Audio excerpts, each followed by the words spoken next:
ဆိုကျမတို့နိုင်ငံမှာအရှင်ဟိုးအရင်ခေတ်အဆက်ဆက်ကဘယ်တော့မှမရရှိခဲ့တဲ့တရားမျှတရေးဒီ CRSP ကိစ္စတွေရတယ်ဒီလိုအချိန်မှဖြစ်တာလည်းမဟုတ်ဘူးဟိုးအရင်ခေတ်အဆက်ဆက်တွေကလည်းရှိခဲ့ညီမမှတ်မိသလောက်ညီမ6တန်း4တန်း5တန်းအရွယ်ပေါ့ဘေးအနောက်2ရွာကျော်မှာကလေးလေး9နှစ်ပဲရှိသေးတယ်ဘေးအိမ်ကဦးလေးကဒီရိတ်လောက်တာပေါ့ရိတ်လောက်တာဟိုမှာတရားမျှတမှုတရားရုံးမှာအစစ်အစစ်เนาะဖြစ်ခဲ့တဲ့တပ်သေးတွေရောအကုန်လုံးလိုက်တယ်တရားရုံးပေါ်လည်းဒီအမှု case တွေရောက်တယ်ဒါပေမဲ့အဲ့ဒီကလေး case ကထိရောက်မှုမရခဲ့ဘူးနောက်ပြီးတော့ဆိုရင်ကိုကြီးရှောက်မှုဒီလိုမျိုးဖြစ်ခံရတယ်ဆိုရင်ပတ်ဝန်းကျင်ကအများဆုံးဟင်းဒီလိုကြီးဖြစ်တာလား तू ကဒီလိုနေလို့ဆိုတာ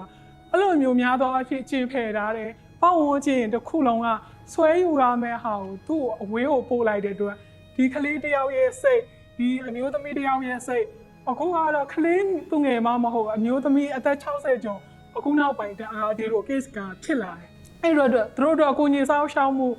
အဲ့လိုမျိုးပေါ့နော်ဒီမရရှိဘူးနောက်ဖွံ့ဖြိုးတိုးတက်မှုအသက်အရွယ်ပိုင်းခြားဥမာကြောင်းတက်နေတဲ့ကလေးဖြစ်စဉ်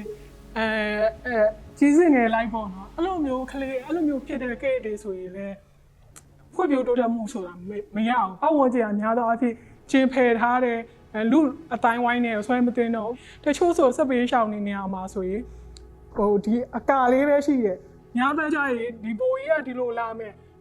ပြောထားတယ်ဒါပေမဲ့အဲ့ဒီကောင်မလည်းဒါကိုလက်မခံနိုင်ဘူးအဲ့လိုမျိုးဖြစ်တယ်ဆိုနောက်နေ့ကျရင်သူနဲ့ပတ်သက်တဲ့လူချေးထောက်တယ်အဲ့လိုမျိုးတွေလည်းအခုနောက်ပိုင်းကဘယ်လက်နဲ့မကင်မဆိုဒီဟာတွေကအခုနောက်ပိုင်းအများကြီးဖြစ်လာတယ်ဒါပေမဲ့တောင်းဝန်ယူပေးမဲ့အဖွဲ့အစည်းဆိုတာမရှိဘူးဒီမှာတော့မှ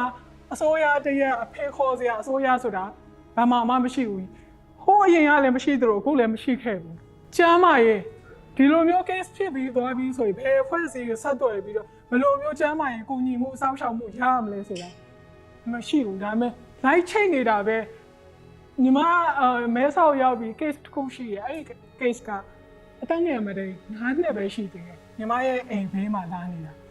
ကျမ်းမာရေးစောင့်ရှောက်မှုဆိုတော့သူတို့ဒီ case ဖြစ်ပြီး6လမှကျမ်းမာရေးစစ်မှုကိုရတာ